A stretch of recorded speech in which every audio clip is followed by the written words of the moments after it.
equipment failure. But we're back. We're back and we're going to have some fun. Everybody ready? This is it. Wow, 45 minutes late, but here we are. The fall of man. So, now, what's happening here is I've got my pad here. I'm talking to the TikTokers here. I'm recording on a camera. This is going to go up on YouTube a little bit later.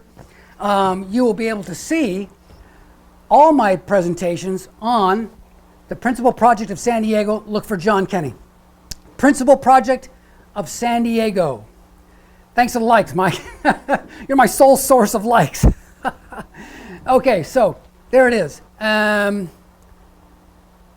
fall of man. Here we go.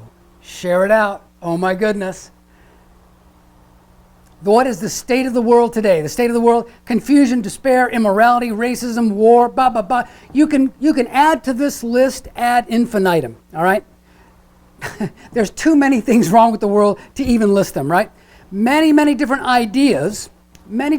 Socrates, Confucius, Buddha, Islam, Hinduism, and the Judeo-Christian tradition have all tried to address the problems of the world, but here we are.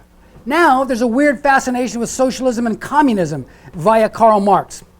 I'll tell you just straight up, communism is the Antichrist, so don't even go there, okay? Today, we're going to deal with the Judeo-Christian tradition. Why? The Judeo-Christian tradition has influenced the world more than all the other religions combined, basically. And we are in the year of our Lord, 2024, because Jesus himself had such a profound impact on history. We mark time by his birth. And so those who say, oh, Jesus never existed, well, you need to look at a couple of books. The Truth Behind the Jesus Myth, etc., and The Quest for the Historical Jesus. So he was real. Let's deal with it, okay? We have to ask ourselves a question. Before I run this slide, we're going to ask ourselves a very, very important question, especially Christians. You think it's all been done. You think there's nothing, God's not speaking anymore. But the Bible would beg to differ. Is new truth being revealed in and at this time? Oh my goodness. Hey, Mike. Let's see, Mike, you're also in, where are you at? You're in Missouri, huh? Okay, cool. Listen, if Jesus is a man of his word, he said something in the 16th chapter of John that's very, very interesting. And now I don't have my graphics right. These things have I spoken to you in Proverbs, but the time comes when I shall no more speak to you in Proverbs, but I shall show you, plainly, of the Father. Jesus is promising that a time in the future, 2,000 years ago he said this, there's going to come a time when he's going to talk plainly of the Father. When you see this lecture, you will understand that you are definitely in that time. And this is the clarity he was talking about. In the same chapter, the 12th verse and the 13th verse, he says, I have yet many things to say unto you, but you cannot bear them now. Howbeit, when he, the Spirit of truth, comes, he will guide you into what? All truth. For he will not speak of himself, but whatsoever he hears, he will speak and will show you the things that are to come. Oh my goodness. So, how do we know that we're in a special time? How do we know that there's new truth being revealed? There's one telling indicator how we can know. If we go from we're talking about the Judeo-Christian tradition today. Adam and Eve were in the ideal. According to the Genesis story, Adam and Eve were in the ideal. They had some kind of a fall, which we're going to deal with today.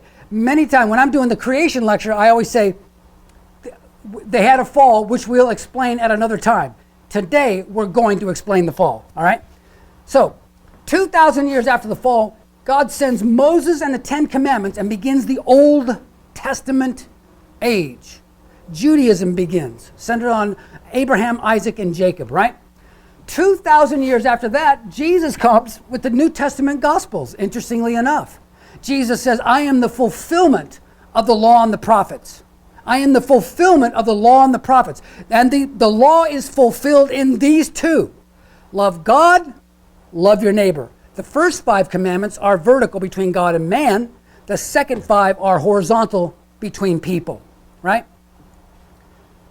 Jesus is, for all practical purposes, unalived, assassinated, and says he has to come back.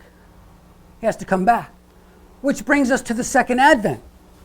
Interestingly enough, note this, everyone, note this, every 2,000 years, God reveals something new. Like clockwork. We are in 2024. We are 24 years past that 2,000-year marker, right? We're 24 years past that marker, so we should not be surprised at all if there's something brand new, providentially, that God is revealing on the earth right now. Especially Christians need to have your antennas up, man, because God is working in a mighty way. People come and go every day. They wake up, they go to work, they have their hot dog, go to sleep, do it all over again. But underneath that, God is moving in a mighty, mighty way right now. Boom. Because God is the driver of history. If we take the word history, divide it into two words. What do you get? His story. Doesn't prove anything. I get it. It doesn't prove anything. But it's interesting to note that perhaps history is being driven by an unseen force. That history may not be a random series of disconnected events, but God working through time to achieve an end. Amen, brother. Mike, you're going to dig this, man. I'm really glad to see you. So, fall of man, the origin of evil and suffering. So let's go right into the Bible, and we'll go into the first chapter of Genesis. And here it comes. God created man in his own image. In the image of God created he him. Created man in his own image. In the image of God created he him. Seatbelts fastened, thinking caps on. Male and female created he them. There's no way to pretzel this into anything other than what it says, that God is the harmonized being of masculinity and femininity. Can we prove that? Yes, we can. That's too easy. Here we go. Share it out, guys. Tell your friends. If we go and just look into creation, very simple. In mankind, we have men and women. Duh, I'm not trying to insult your intelligence. It's just a biological fact. Animals, male and female. Plants have a stamen and pistil. Opposite parts, plus and minus parts, that when they interchange together, seeds come, more plants come, trees come, fruits come, etc., etc. Plants are made of molecules which have a positive and negative element. If you take 2 atoms of hydrogen, 1 atom of oxygen, what do you get? Water, that's right. In the interaction between hydrogen and oxygen, in this particular case, you get water. Molecules are made of atoms. Atoms have a proton and electron going around a neutron. Now it gets interesting. Atoms are made of particles, and particles are invisible, and they have a positive and negative valence, and energy, boys and girls, is invisible. Energy is invisible, which means that from the bottom of creation to the top, you have an energetic, invisible source for everything in the created world. It's inescapable. It's a laboratory provable fact. It's not assumption. It's not even a religious principle at all. When discussing God, initially I like to talk about science more than the Bible, quite frankly, and we're going to do that. So, the Creator is the harmonized being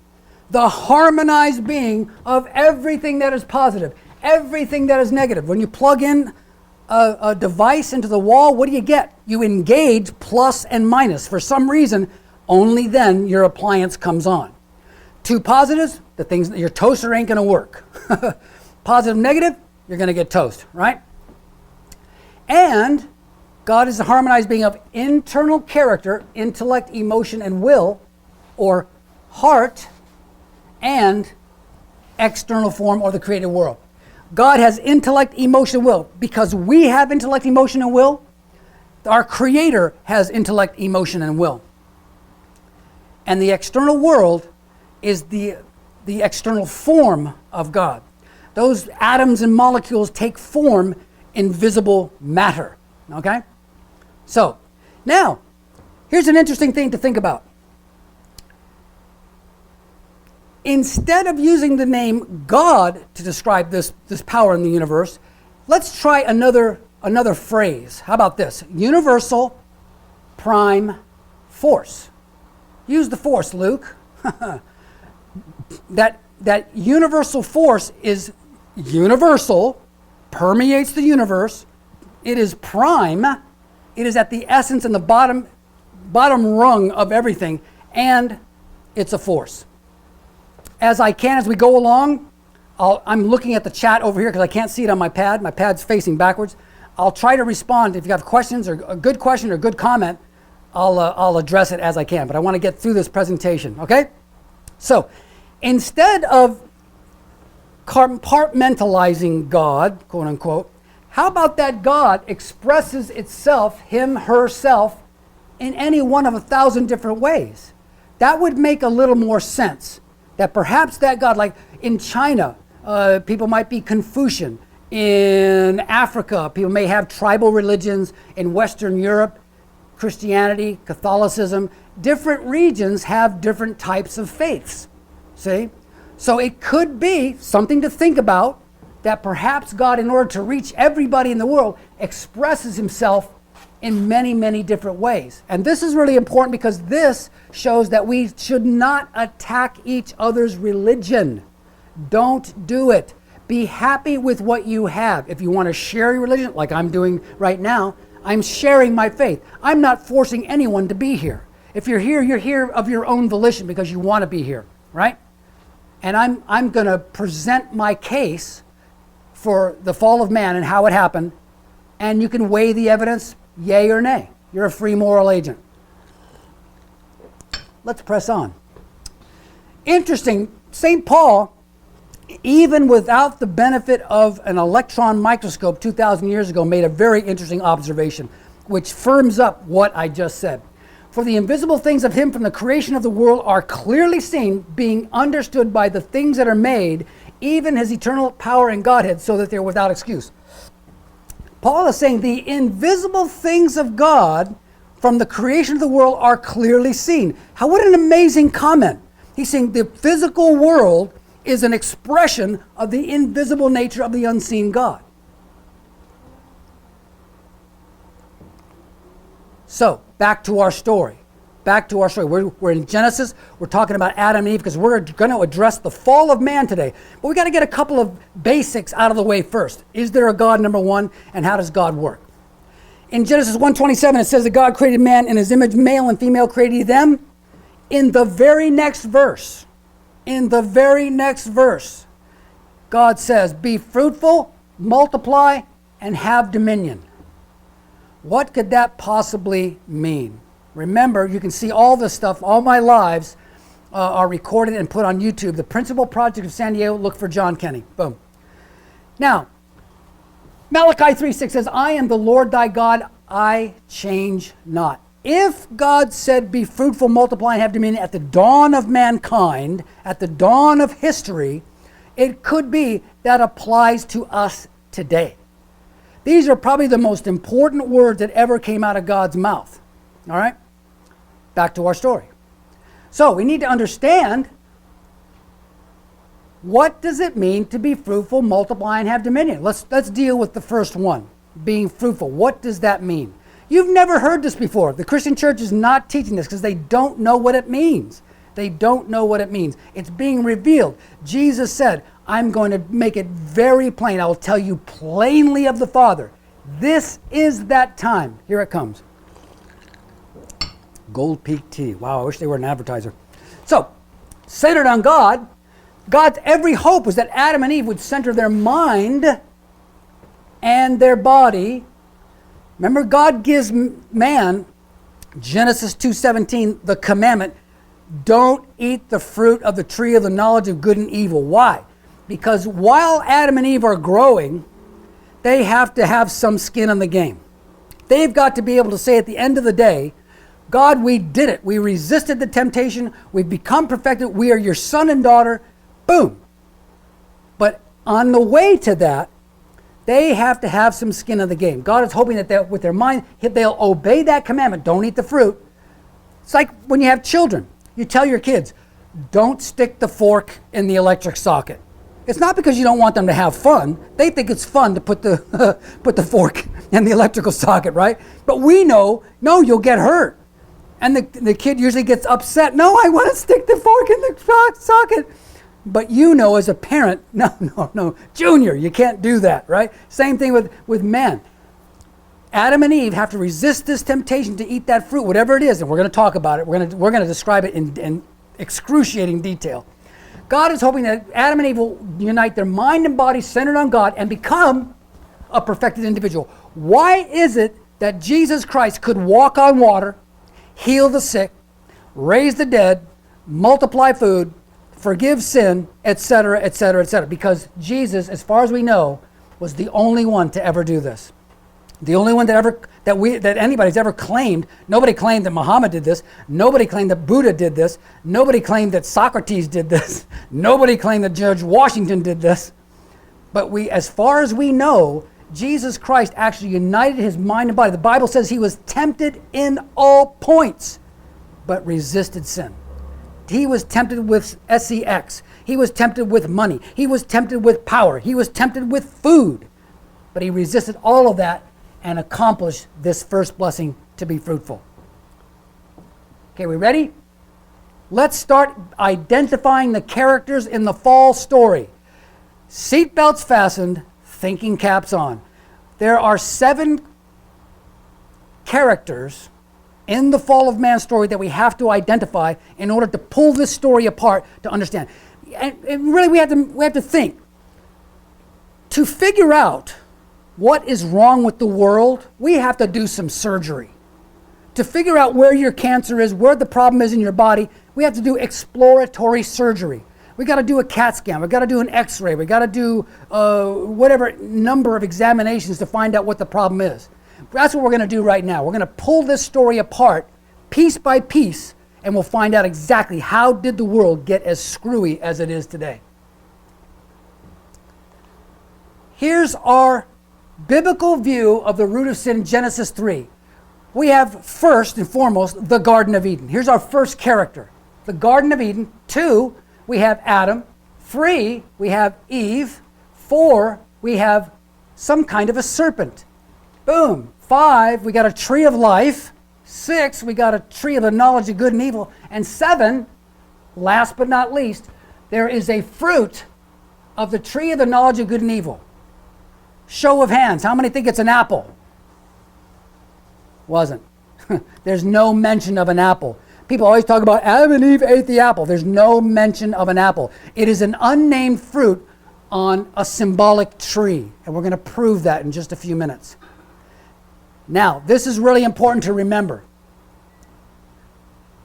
Angelica, welcome. Important point to remember, Genesis 2:17. This is really important, and burn this in your memory because this is going to loom large as we go on. Genesis 2:17, and God said unto the man, do not eat the fruit, for in the day you eat of it, you will surely die. It's very interesting. That was not given to Eve. That commandment was not given to Eve directly like it was to Adam. And this figures in very large as we go along, okay? So there's our characters. We've got our characters set up now. We're going to identify them one at a time, okay? Here we go. How did the fall go? It went from the serpent, apparently it went from the serpent to Eve and then to Adam. That was the course of the fall, okay? Here we go. Now, another very important thing to bear in mind is, what does it mean to multiply? Remember, there was 3 blessings. Be fruitful. We talked about that. Individual perfection. Number 2, multiply. What does that mean? That means this.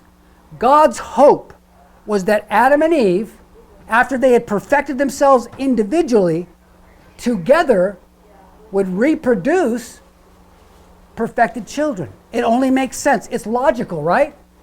In that perfect give and take centered on God, once they've individually perfected themselves, they've resisted that temptation, grown to perfection, the only thing they can do is have a perfected child. It makes sense, right? Boom. Then the heart of God dwells in this family.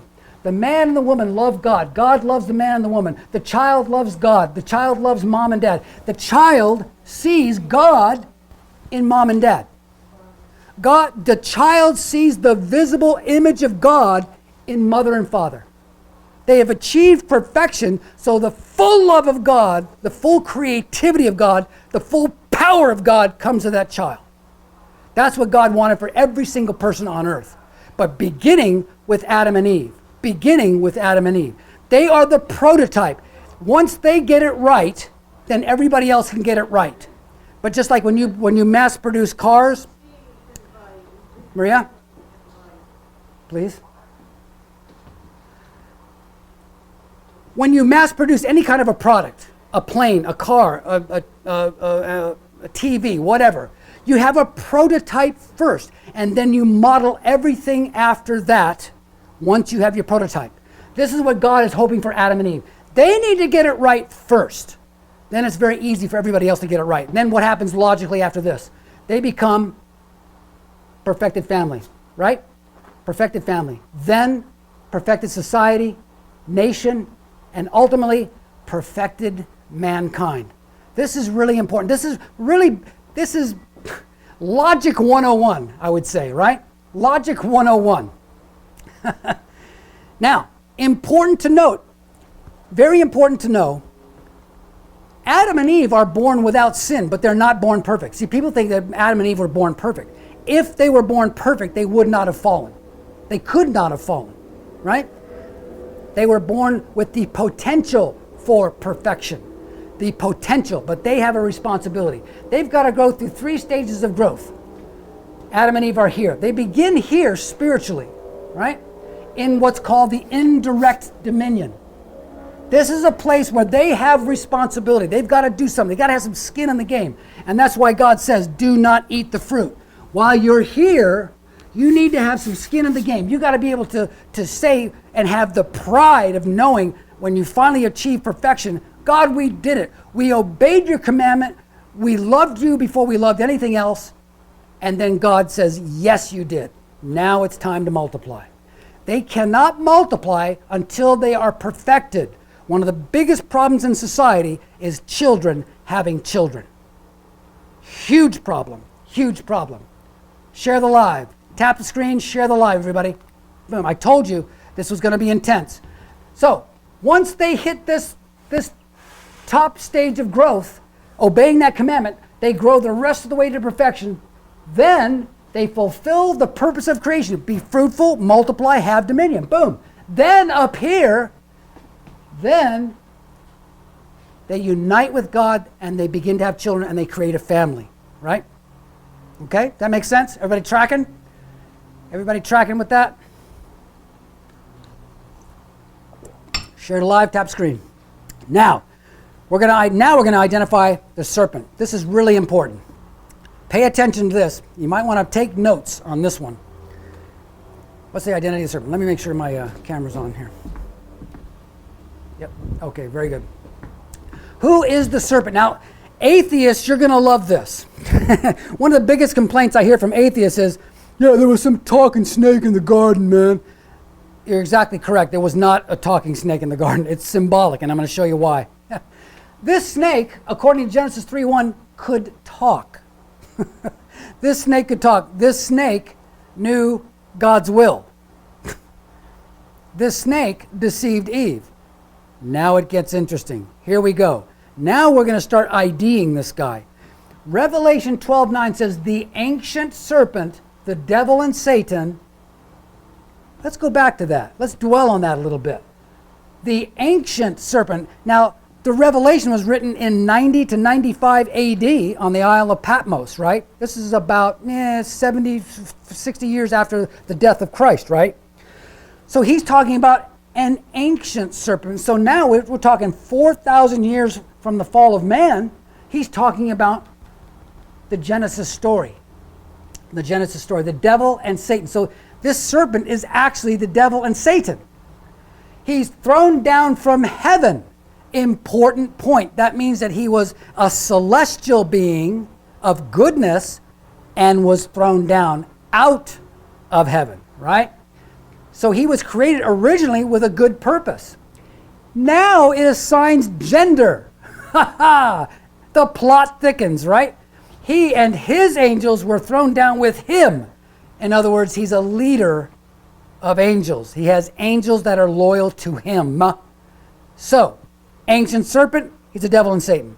Thrown down from heaven. had a good purpose, and after the fall of man, he was thrown out of heaven, and he's masculine. Boom. Uh-oh. Isaiah 14:12. How you are fallen from heaven, O Lucifer, son of the morning. It's Lucifer, the archangel. It's a symbol for Lucifer, the archangel. That's right, atheists and deconstructionists. It's not a serpent. Don't let that throw you. It's not a serpent. All right? This has impact. That's right. This does have impact. So, now, does Lucifer look like this? Is he scary? Is he red? Does he have a pitchfork and red skin and a big pointed tail? Oh, and fangs? Is he completely ridiculous and a blow-up doll? No. Lucifer is a little bit more like this. Silver-tongued devil. Silver-tongued devil. That's a great show, by the way, on Netflix. It's really good. And it's not really as bawdy as you think it would be. Remember, God is the harmonized being of original internal character, intellect, emotion, and will, and external form, or the created world. This is important because God created angels to reflect those natures of intellect, emotion, and will. Lucifer is the archangel of intellect. Gabriel, Daniel 8:16, Luke 1:11, Gabriel always brings good news. Gabriel reveals to Mary that she's going to bring forth the Messiah. Gabriel appears to Zechariah and tells him that his wife is going to have a child, etc. Gabriel, it represents the emotion of God. And then there's Michael, Daniel 10:13 and 21. Michael is the will of God. So God creates these angels and the entire angelic realm to reflect the three natures of God: intellect, emotion, and will, right? So, Lucifer is intellect, Gabriel is emotion, Michael is the will. He's always associated with being the fighter. See the sword? Right? Lucifer is the intellect. God assigns Lucifer to teach his children. They have to have their heads screwed on right before they do anything. Because the intellect, that will guide their emotion, that will guide their will. Once they have the intellectual capacity, then everything else will be guided by their intellect. But they've got to start out with this guy first. Then the emotions and the will be under control. Let's identify another character. Where is everybody? The fruit. What is the fruit? Is it literal or symbolic? Everyone talks about the apple. There's no apple in this story, folks. There's no apple. And we have to ask ourselves a series of questions. Number one, does a God of love test with death as a result of failure? Well, let's see what James says about that. James 1:13. Let no man say when he is tempted, I am tempted of God, for God cannot be tempted to do evil, nor does he tempt any man. It wasn't a test from God. In the King James, tempt and test are interchangeable. Tempt and test are interchangeable. When your kid steals cookies out of the cookie jar, do you unalive them? No, you don't. How much less will God do that? Number two, Matthew 15:11. Not that which goes into the mouth defiles a man, but that which comes out, this defiles a man. Jesus is saying there's nothing that you can eat that can defile you. When creation was created, it says it was what? Bad? No, it says God created everything and it was good. There wasn't anything bad that you could eat that would defile you. Jesus is saying very clearly and reiterating that point, saying, no, it's not that which you eat. God created everything to be good. It's what comes out of the mouth that defiles you. And we see this all the time. We see how people talk and how people abuse each other verbally and many times physically as well. Even animals avoid poisonous food, dangerous foods. Fruit. And fruit has never been valued more than life. I love watermelon. Oh, I love me some watermelon. Let me tell you something. But you know what? Say someone brings to me this award-winning watermelon, just, 20 pounds of the best watermelon on the planet, gives it to me. Here's my present to you, John. But, the minute you eat it, it's gonna unalive you. I don't care how much I like watermelon. I am not touching that thing with a 10-foot pole. I'm going to say, get that away from me as fast as you possibly can. I'm not touching that stupid thing. I don't care how much I like watermelon, right? So, there's nothing in the garden that Adam and Eve would have sacrificed their life for to eat. There's no fruit. But there was something in the garden that they would sacrifice their lives for, and we're going to describe that. Number 5, this death caused by the fruit kills generation after generation. Unalive, sorry. The death caused by the fruit unalives generation after, and it's passed intergenerationally. Sometimes alcoholism will travel down 1, 2, 3, 4 generations. Drug addiction, 2, 3, 4 generations. Cigarettes, all kinds of mental problems, physical anomalies, things are passed down genetically. We have to find out why that is. Now, literal fruit? Now we've got our tree of life and the tree of the knowledge of good and evil. Let's take a look at these guys. See, we're nailing this, aren't we? We're nailing this baby.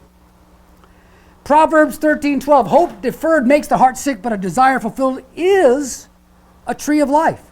What was the ideal of Adam and Eve? To become a tree of life, right? Their whole idea was to become a tree of life. That's why God says, be fruitful, hello, be fruitful, multiply, have dominion. In the Old Testament, people are likened unto trees. Even in the New Testament, there's many references to people as being trees, a symbolic metaphor for people, all right? So, hope deferred makes the heart sick, but a desire fulfilled is a tree of life. So in the Genesis story, and he placed after the fall, this is Genesis 3 now, the fall has already occurred, and he placed at the east of the Garden of Eden cherubim and a flaming sword which turned every way to keep the way of the tree of life. So now, after the fall, the access to the tree of life is blocked. What's the tree of life? It must be Adam in perfection, right? Oops, sorry.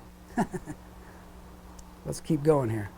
Now, Genesis says after the fall there's a blocking of this tree of life.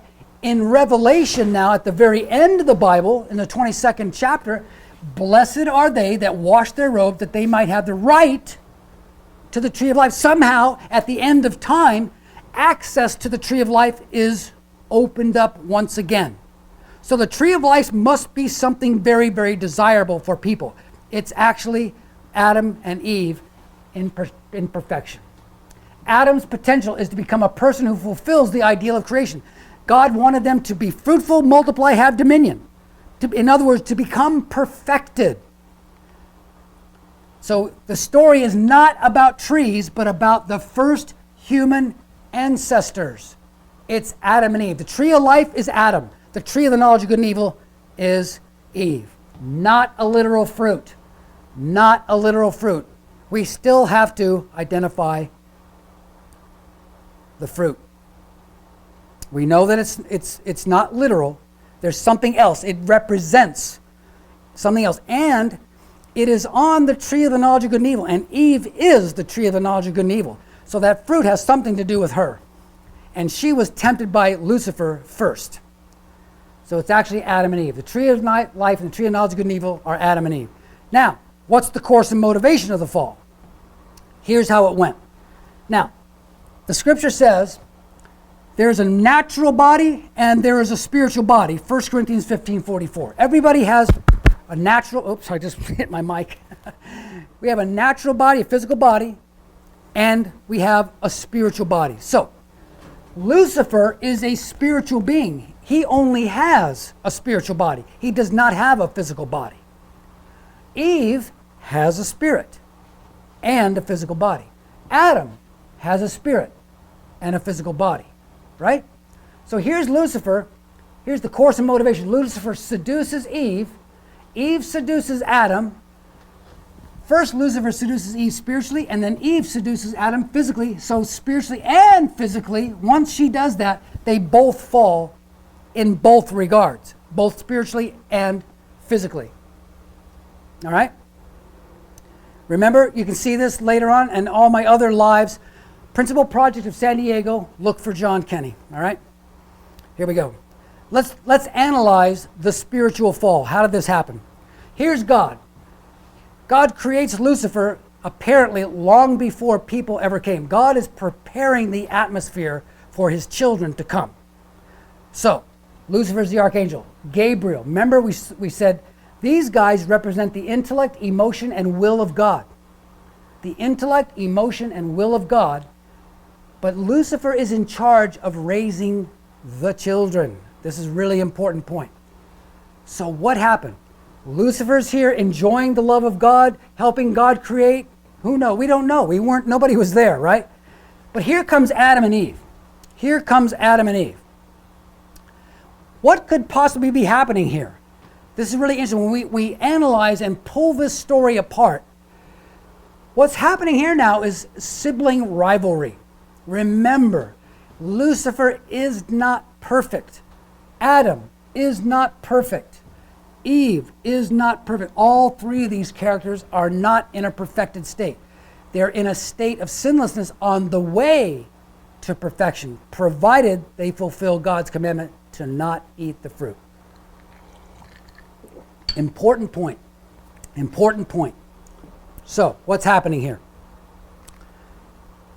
So Lucifer seduces Eve, right? They have some kind of illicit relationship in spirit. Sibling rivalry, because in psychological terms, again, sibling rivalry is usually the elder child in a family will feel jealous of the newborn children that come into the family. Say there's a 3-year-old son, mom and dad decide to have more kids, the 2 babies come. If the child isn't on and clear about what's going on, they can be jealous, and it sets up something called sibling rivalry. Remember, these characters are not perfect. They're not perfect, so they are susceptible to this until they perfect themselves. They have to be very careful about what they do. Very careful. So, Lucifer is feeling a lack of love. Now that the Adam and Eve, the children of God, are here, God's full attention is on Adam and Eve. So quite logically, Lucifer is going to feel a lack of love. He's going to feel like, oh, wow, God doesn't love me as much as he did. But that's not correct. He has to understand he's dealing with the God of the universe. If there's some problem, it's his problem, not God's problem. There's something he's got to check. He should have gone to God. Hey, God, I don't feel right. I feel a lack of love. And God could have told him, no, Lucifer, no, not at all. These are my children now. Children are different. Lucifer is a servant. He's not a child. He's a servant. Now God is actually having children, a son and daughter.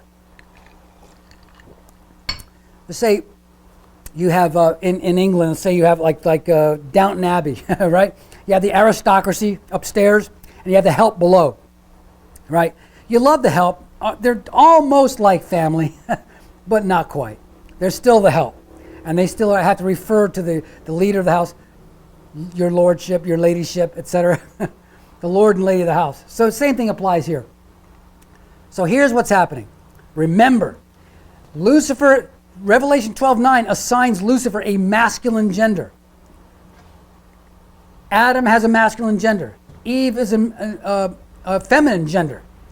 The attraction is more natural between Lucifer and Eve. Lucifer doesn't tempt Adam. For some reason, if Lucifer is after the world and after power or whatever, you would think he would go to Adam and tempt him with something crazy. But no, he goes right for Eve. He's more naturally attracted to Eve to make up for that feeling of a lack of love, right? So they have a fall in spirit. Now, they're both cut off from God now. Adam is over here, right? Remember, there's a natural body and a spiritual body. These guys have both fallen spiritually. Eve is still intact physically. If Adam can resist that temptation, he becomes the Messiah to her. Eve can come back. If he resists and says, no, Eve, God told you don't eat the fruit. If Adam stays intact, then Eve comes to Adam and brings her back to God. But he gave in. Unfortunately, he gave in. Remember, these guys have to go through a growth process. It's inescapable. It's inescapable. Spiritual fall. There's a story in Genesis about angels coming to Sodom at evening, and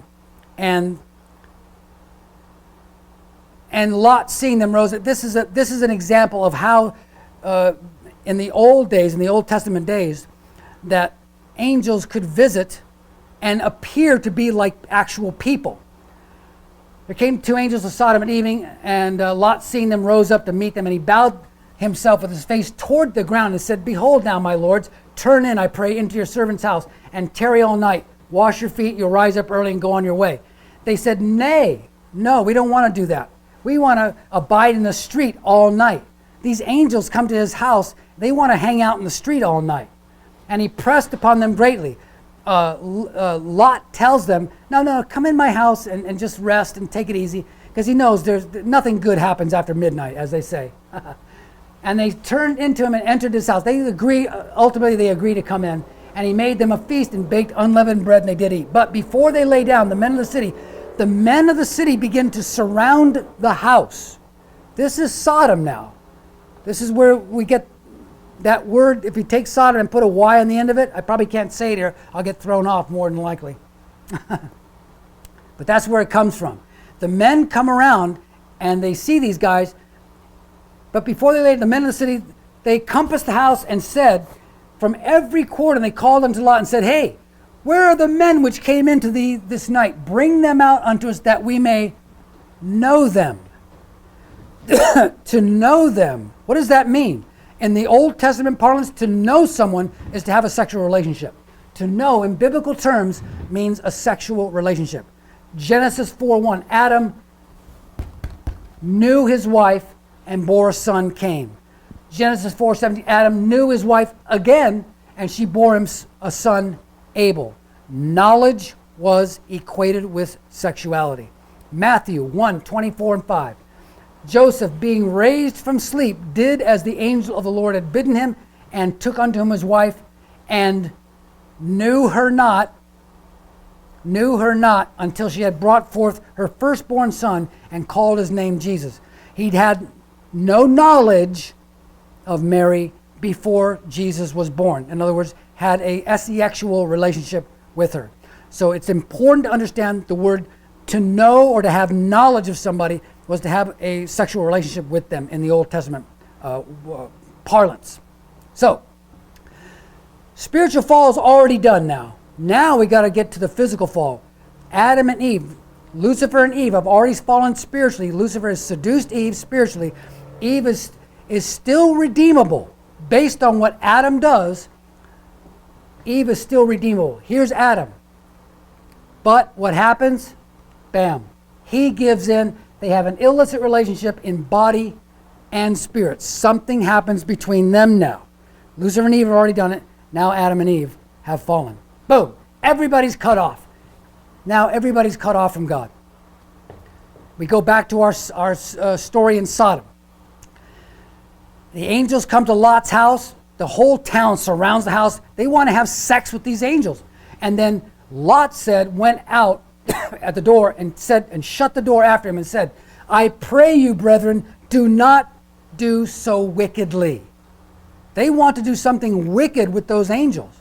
And it said, "Bring them out that we may know them." Interesting. Remember, natural body, spiritual body. I'll probably not explain this too much, but free will. Free will is absolutely everything. God imbues everyone with free will. God's will, our will, hits fallen mankind.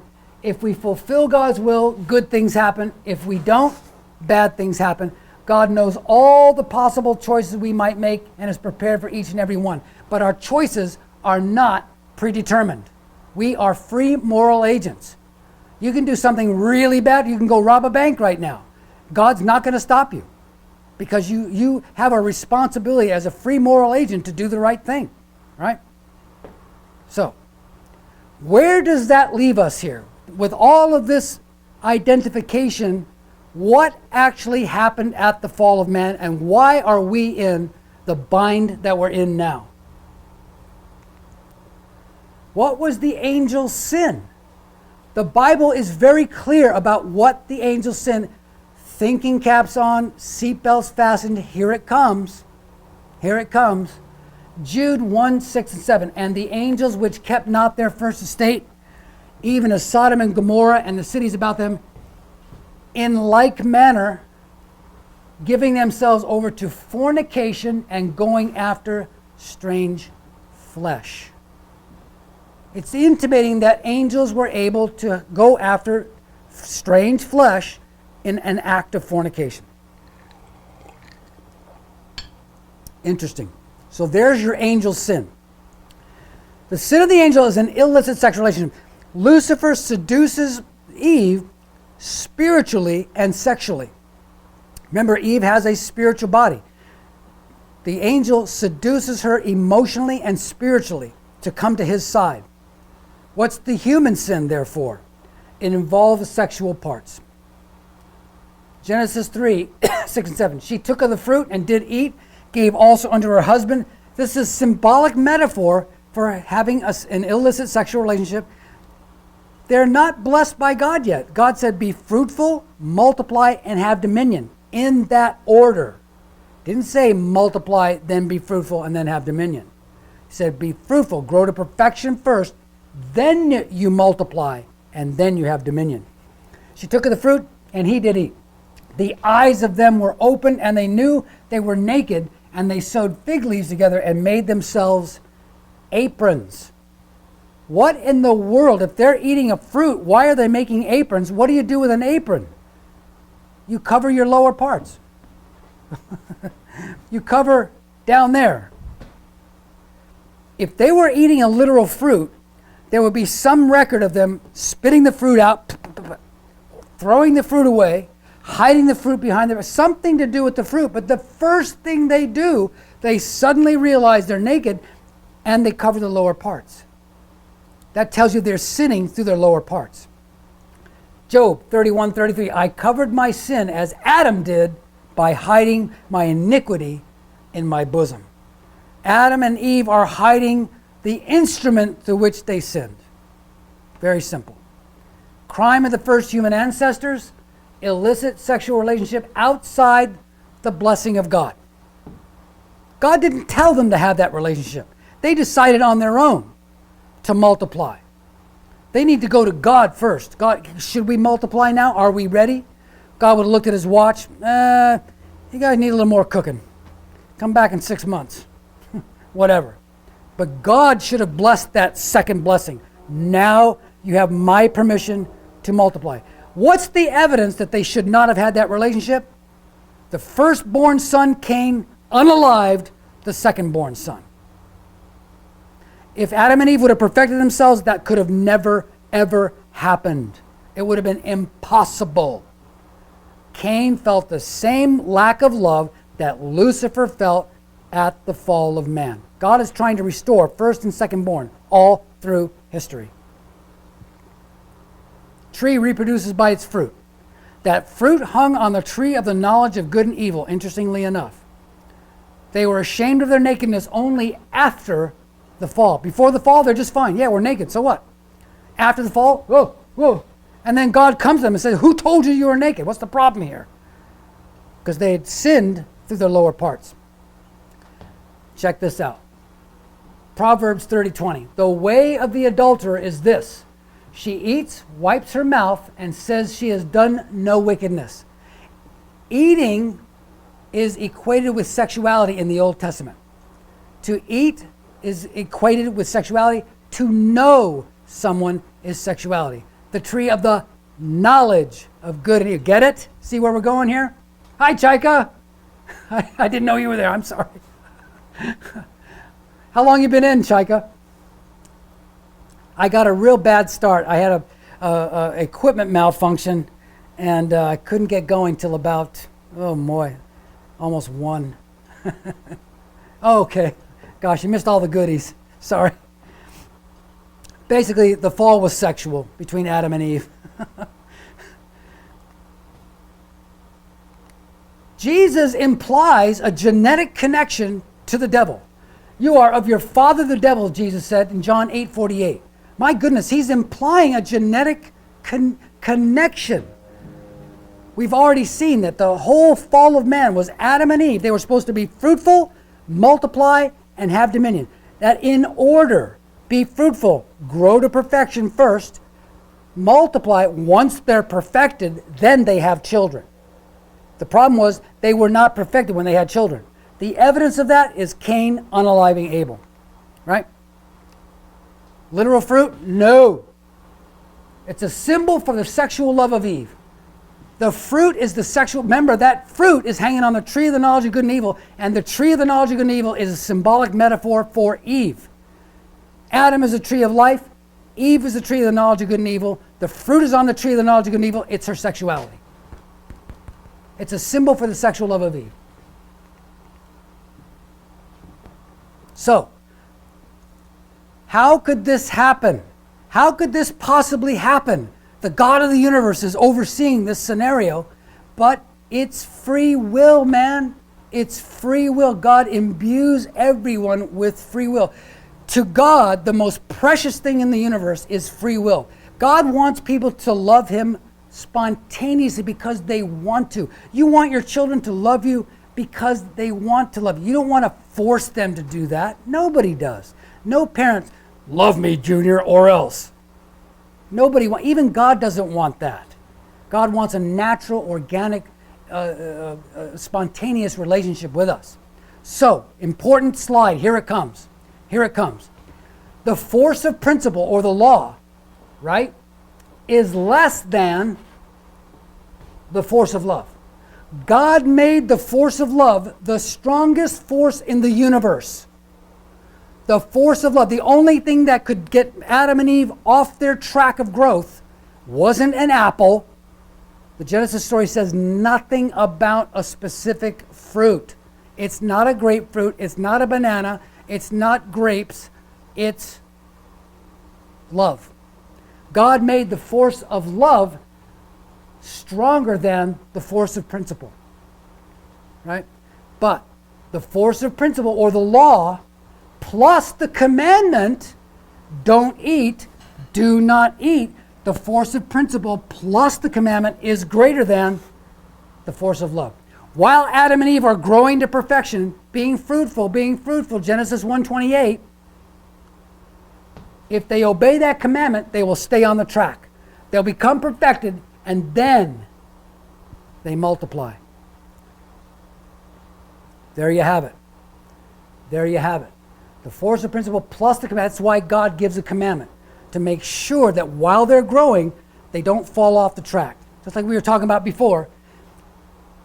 When your kids want to stick that knife in the socket on the wall, they think you're spoiling their fun, but you know very well what will happen if they do that. They're going to get hurt. Remember, you can see all these presentations on the Principal Project of San Diego. Search for John Kenny.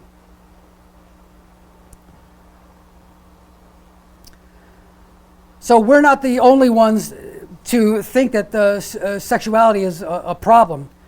Unprincipled love is considered among the greatest of sins, even by major religions. Islam, Judaism, and Christianity consider adultery a really serious thing, right? So I think Yogananda said the same thing. Yogananda saw that the fall of man, he commented on this in his book, The Second Coming of Christ.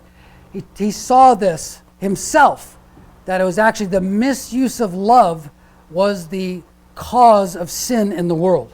And that's why we have a genetic condition that we can't get out. And that's why we need a messianic figure. We have to have a Messiah figure to unite us back with God once again, because we can't do it ourselves. Jesus said in Matthew 9:6 that you may know the Son of Man has power on earth to forgive sin. Rise up, take your bed, and walk. The Jewish people in the area were going, what's this guy talking about? Only God can forgive sin. There was something about Jesus' ability to forgive sin that was really, really important. God, you have to have a mediator. People have tried to solve the problem of sin for thousands of years, and no one's done it, because you have to have a Messiah. There has to be a mediator between God and man to bridge that gap and to solve the problem of inherent sin that we all have.